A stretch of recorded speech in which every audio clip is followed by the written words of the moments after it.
The King of England is deeply concerned for the passengers of the lost Oceangate submersible, but not for the reasons you might think.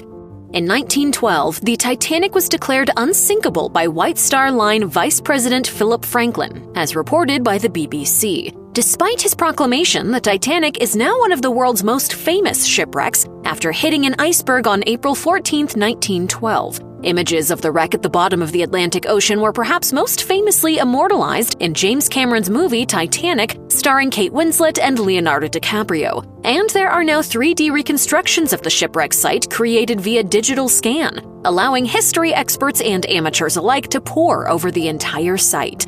Getting to the Titanic site is no easy task. It went down about 400 miles off the coast of Newfoundland, Canada, and over 2 miles beneath the surface, though this hasn't stopped researchers and explorers from launching submersibles to explore the wreckage. That remote location, however, means that if anything goes wrong on an expedition to the wreckage, a rescue could be challenging. That's the situation that's unfolding now. The Titan is an Oceangate expedition submersible with 5 people in it that has lost contact with its surface expedition, the MV Polar Prince.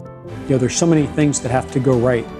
All the electrical systems and navigation systems that have to check out. This is a very complex vehicle. The lost submersible has become breaking news all across the world, and one concerned citizen is none other than the ruling monarch of England, King Charles. It's not just idle concern either, as Charles actually knows someone on board the submersible, Shahada Dawood, a British-Pakistani businessman. Shahada's son, 19-year-old Solomon, is another of the 5 passengers in the submersible. Shahada's father was one of the founding patrons of Prince's Trust International, which King Charles founded, and Shahada is a member of its global advisory board. Shahada is also an active supporter of the British Asian Trust, another charity the king helped start. King Charles III said that his thoughts and prayers are with those in the submersible that went missing on a trip down to the wreck of the Titanic. King Charles is joined in his thoughts and prayers by members of both of the charities. The CEO of the Prince's Trust said, quote, "We are shocked by this awful news."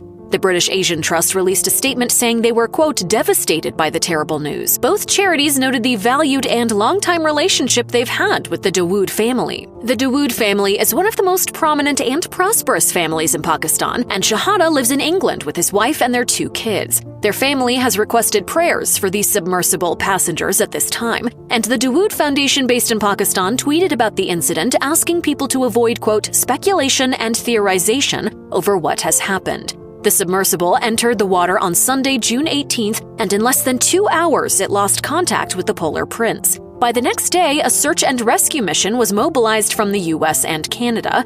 U.S. Coast Guard Captain Jamie Fredericks said the vessel had about 40 hours of oxygen left as of Tuesday, June 20th. That gives searchers a grim deadline to find the submersible before it runs out of oxygen. The search is currently ongoing. Other passengers aboard the 22-foot-long vessel include the CEO of Oceangate Expeditions, Stockton Rush, the billionaire British adventurer Hamish Harding, and French diver and explorer Paul-Henri Nadoulet. Typically, a dive to the Titanic site in the Oceangate submersible lasts a total of 8 hours, and a couple of dives can happen over the course of an 8-day trip. It takes a couple of days on the ship just to get to the site. Tickets cost about $250,000. On the podcast Unsung Science, Rush spoke about the Oceangate Expedition's Titanic trips and explained that there were 7 different ways to get the sub back up to the surface. As to what specifically went wrong on this dive, we don't yet know, and King Charles is surely joined by many in his thoughts and prayers that all passengers come home safely.